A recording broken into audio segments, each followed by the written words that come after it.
entering that thing. But this is cartoon land, so it's okay. So the next time someone offers you a ride in a warp pad, please say no. Speaking about the moon, have you guys ever wondered as to how the crystal gems do not float on the moon? Well, it's really easy. You see, gravity is the force that allows us to remain on Earth and not float away into the dark abyss that is space.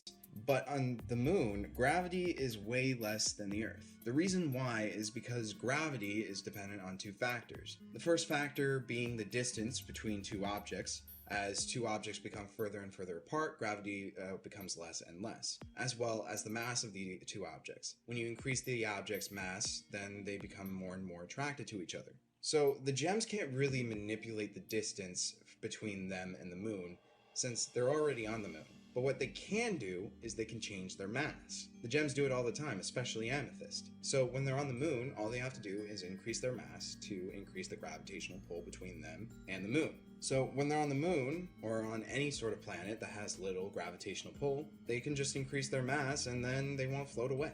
Finally, speaking of floating away, did you know that Steven can manipulate his own buoyancy and the density of air? You guys remember the episode Steven Floats, when Steven basically discovers that he can control the rate at which he falls? The gems then stack a boatload of stuff, get it, boatload, to quicken the rate of his descent. Now, remember what I said about Newton's second law? Well, there is a force being applied in the downward direction of Steven, but why isn't he descending more quickly? Well, to answer this question, let's refer to Newton's first law, which states the following. An object at rest will remain at rest, while an object in motion will stay in motion unless there is a force being applied. Essentially what this means is that if there is no force, or if there are two forces in the opposing directions, either the object will not move or it will remain moving at a constant rate. As we could see, Steven is